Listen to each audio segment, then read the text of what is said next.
Coming up on Valley News Live at 10, the doctor fired after speaking at a school board meeting is finally speaking out. Tonight, what he has to say about his public comments. Plus, what precautions election officials are taking ahead of the Minneapolis election. And an update on the fatal shooting in a New Mexico movie set. Alex Baldwin has spoken up, and now so are detectives. Valley News Live at 10 starts right now. This is Valley News Live at 10. They made a decision. I just told them where to look. Tonight at 10 to a story we first brought you on October 10th. Valley News Live was the only team there when Dr. Jeff Horak spoke out at the Fergus Falls School Board meeting. That may have cost him his job. And many of you let us know about his firing through our Whistleblower Hotline. Yesterday, we heard from a parent who was at the meeting, and tonight, Valley News Team's Alex Larson sat down with the doctor himself. On Wednesday, Lake Region Health Center said longtime general surgeon Dr. Jeff Horak no longer practices there. The explanation I have that was given is that my views and the views of my group were no longer congruent. While the center did not explain further, Horak did speak about mask mandates at a Fergus Falls School Board meeting on October 10th, saying the choice should be left to parents. He said his faith is what brought him up to the podium. I had no expectation of anything other than going and talking, giving him my opinion, and then everything seemed to change after that. There was all this outpouring of stuff, and I didn't understand it. Horak tells us he was given the option by his employer to resign or be terminated. He refused to step down and so was fired. I don't know. I will never know if what I said at the school board had anything to do with my termination. There's no way to know. I'm not going to ask. I don't think it'll change anything. Horak says he's been in the medical field for almost 40 years. He says people in the community were asking him to come speak on behalf of their kids. People come to me to ask for opinions. When they're hurting and there's trauma, I'm the one that gets called in. I have a lot of experience of that. Life and death experiences, life and death decisions provide you lots of experiences, and I thought that's what I was there for. Fergus Falls School Board voted 4-2 to not extend its mask mandate. I have no idea if that opinion made the difference with the school board. They made a decision. I just told them where to look. People in the Fergus Falls area took to Facebook to show their support of Horak and have gone as far as planning a rally for him. And thank the people who have trusted me, who have listened to me, who have guided me, and showed up. The rally for Horak will be on Monday at 11 a.m. Alex Larson, Valley News Live. Horak says he does plan to attend that rally. Well, many of you tipped us off about this story through our Whistleblower Hotline. That hotline is available 24 hours a day, 7 days a week. Call 701-237-6576 to leave your tip, and we'll do the best to get to the bottom of it. Well, in Cass County, there are at least 800 active protection and restraining orders, and both police and victim advocates say that number is so high they're running low on time to do daily or even weekly safety checks on everyone.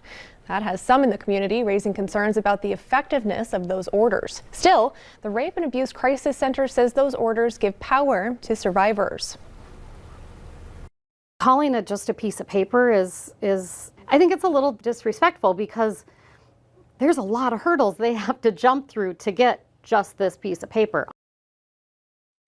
If you or someone you love needs help getting out of a domestic violence situation or a consult on how to file a protection order, you're urged to call the Rape and Abuse Crisis Center at the number on your screen. It's 701-293-7273.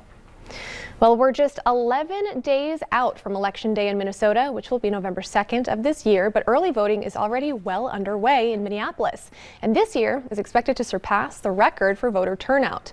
This year's ballot will include the mayoral race, 13 city council positions, and a number of ballot issues concerning the Minneapolis Police Department. The city is ready. Election judges have put the city's electronic voting system to the test with mock ballots to ensure the machine's accuracy ahead of Election Day. Well, vaccines for kids aged 5 to 11 are in the works. Moderna, Johnson & Johnson, and Pfizer have all been collecting data on their vaccines for that age group. Pfizer is the only one to submit a request for emergency use authorization. Meetings with the CDC's vaccine advisors is set for November 2nd and 3rd, and a thumbs up from the advisors would then go to the CDC director, who could make a recommendation as soon as the 3rd. And the North Dakota Department of Health is opening up availability of booster shots following CDC guidance. That means that those who are 65 and older, those who have underlying health conditions, and those 18 and up who live in high-risk or long-term care settings can now get the jab. The Department of Health says that more than 36,000 North Dakotans have already received 3 doses of a COVID vaccine. They also say they've placed an order for more than 10,000 doses of Pfizer's vaccine for kids pending its approval. And today, Governor Tim Walz announced Minnesota will also start administering booster shots for residents eligible under those CDC guidelines. Also, Minnesotans 18 or older who had the J&J shot are recommended to get their booster at least 2 months after their 1-dose jab. Well, new documents from the Facebook whistleblower is revealing damning information about the company's role in the U.S. Capitol riots on January 6th. Frances Haugen provided Congress redacted internal documents from Facebook surrounding the insurrection, including an internal analysis focused on the spread of the Stop the Steal and Patriot Party movements. That analysis found Facebook's policies did not slow down or stop the growth of either campaign. It also noted that the company did not have protocols in place to stop people from organizing online and posting their intentions to overturn the election. It also said the company did not change their approach until after the deadly January 6th riot. Well, the Supreme Court is letting a controversial Texas abortion ban remain in effect while legal challenges play out. Now, the High Court agreed to hear oral arguments on the law on November 1st. The ban outlaws abortions past 6 weeks of pregnancy, which is sooner than most women even know they're pregnant. It's a direct challenge to Roe v. Wade. That landmark 1973 decision legalized abortion nationwide prior to viability, which can occur at around 24 weeks of pregnancy. According to data released today by U.S. Border Patrol, nearly 1.66 million people were arrested over the past year at the U.S.-Mexico border.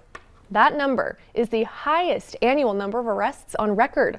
The previous record was 1.64 million back in the year 2000. Now, that increase in arrests is leading to more accusations of constitutional rights violations.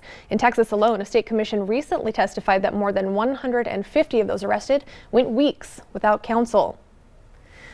A federal jury today found former Rudy Giuliani associates Lev Parnas and Andrei Kushkechkin guilty of campaign finance criminal charges. Both men were convicted of using money from a Russian businessman for donations to U.S. political candidates in an effort to start a recreational cannabis business. Parnas was also convicted of making illegal donations to political action committees, including a super PAC that supported then-President Donald Trump. Parnas also helped Giuliani in the effort to dig up dirt on then-candidate Joe Biden in the Ukraine. And this week, officials with the University of North Dakota held a grand opening and dedication for their oil drilling simulator, which is one of the largest in the world. With support from the state's Industrial Commission, UND was able to create a test rig capable of drilling in real-world conditions. Department heads are hoping to use it to become a worldwide leader in training for the future of the industry. We want this to be well known as a world training center. We do want to hit North Dakota, but we want, the World Training Center to be here as well.